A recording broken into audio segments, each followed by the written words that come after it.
Everyone. So I hope you had a good day. So today's session will be about interactivities in e-learning.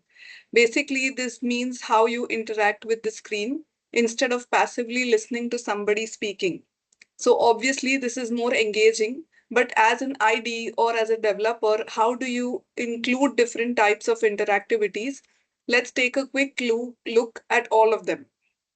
So the first most obvious one is the basic navigation. That is, the user should be able to move back and forth.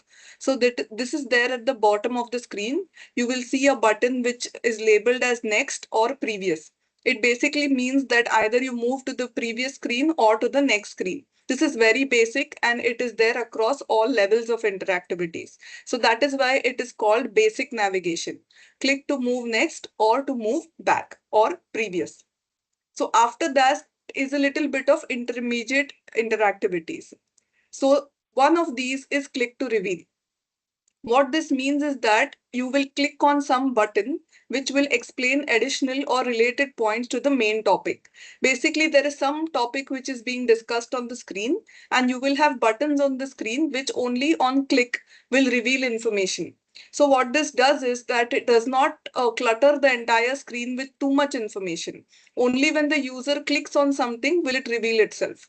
So sometimes what happens is that users already know some things. So you need not show each and everything on screen.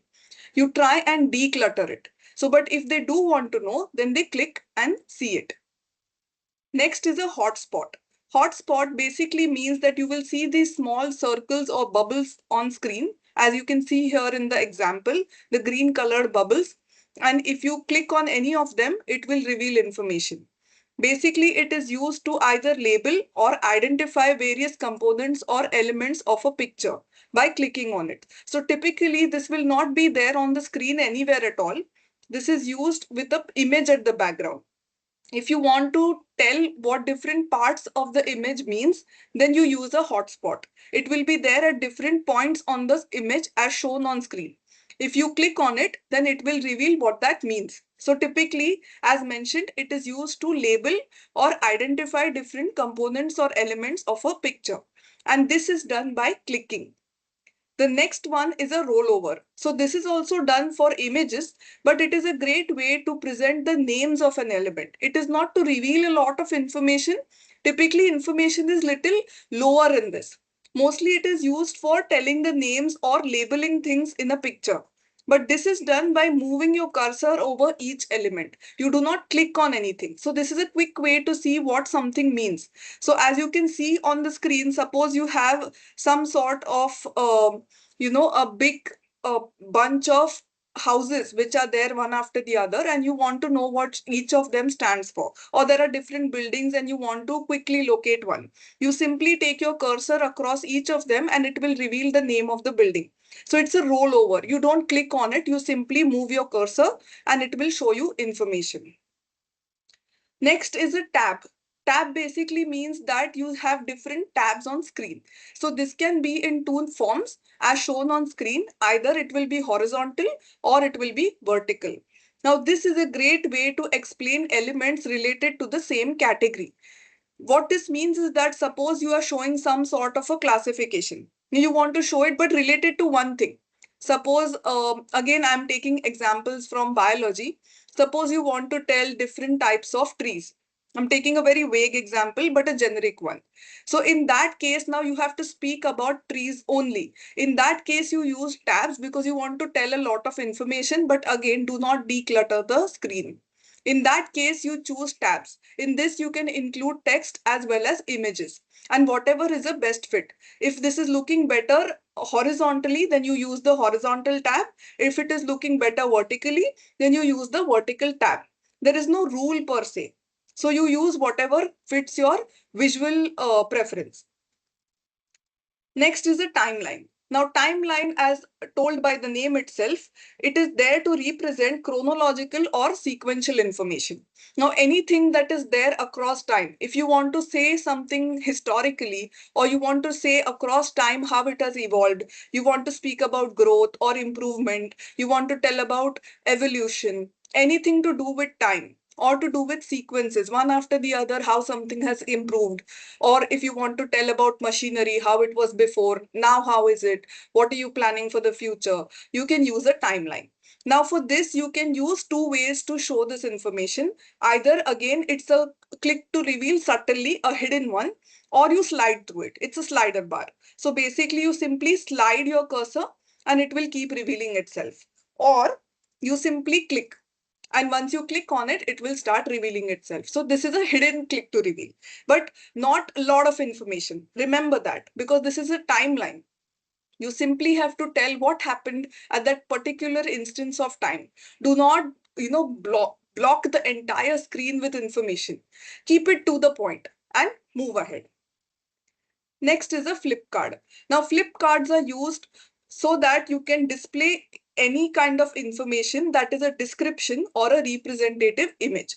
So now in flip cards, mostly what we do is many times we use an image on the front side and a text on the back side, or vice versa. That is, you use a text on the front side and a image on the back side. So you flip the card, just like you have your play cards, that is, which you play cards with. So as you see on that, you have an image on the one side and some sort of a description on the back side. Even when you use so many of these cards, different kinds of games exist in the market now. All of them, you see, cards are different. So this is taking inspiration from there. These are flip cards. You simply click on it and it will tell information about that particular image or that text information. So you flip the card and read its description or see the representative image. Next is a scenario. Scenarios are used to view character roles or to display their conversations. So now, as you can see on screen again, suppose you want to say what happened at a particular instance in a conversation, or if you want to show branching scenarios, that is, after one after the other, after a certain conversation, what can happen. Suppose you're teaching somebody about HR, how to deal with customers. So in that case, you tell them branching scenarios. That is, if you speak in one particular fashion, what can happen, versus if you speak in another fashion, what can happen. In that case, you use scenarios and you use these clickable options. In that case, this is also a hidden click to reveal. That is, if you click on option 1, it will show you one sort of an information or a sort of a conversation between two characters. If you choose another option, it will reveal a different sort of conversation. Now, next is drag and drop. This now is mostly used for assessments. So in assessments, you must be very familiar with questions. That is, questions which are typically single answered or multiple answered. But there are many more types of interactivities, and this is the most popular one. Now, this is used for matchmaking. So don't understand it on any sort of a matrimonial side. I didn't mean that. By matchmaking, I meant that suppose you're trying to introduce the team. So in that case, if you tell a job title, who is the team lead, who is the project manager, any of these, suppose you want to get your entire team to be very well versed with them. Suppose you are the HR and you're trying to introduce through a particular module. Or if you're telling them about your client, that is, who all are there in the client's team and whom should you speak to for what. In that case, this can be used as a quick assessment. So if you can see the example on screen, you're supposed to drag and drop each person's icon to its regular job title label. You drag and drop and leave it. Basically, you just click on it and move and then leave your cursor. So you drag it and drop it. In that case, and later you submit it. That way you answer your question. So this is a very popular one in assessments. Now, different other type of assessments include what I said previously. That is, either you have a single answered question, that is a single answered multiple choice question, or multiple choices. That is, you can have more than one answers. Another one is matchmaking. That is, you simply, sometimes there are arrows. That is, you remember in school you used to draw arrows to say how one thing is related to another. So to show a relationship between two, you simply draw an arrow. So matchmaking is there, fill in the blanks is there, in which you simply either enter text or you click on one particular text and it flies and sits down there. So fill in the blanks is another one. And lastly, it is a short answered test. That is, it is a text entry. So you have certain number of characters and you allow the user to enter that many characters on screen and submit. So these are different types of assessments which you can use in your modules. So I've tried to cover as many interactivities as possible in this session. Now, next time I will try and show you how these can be used in a module.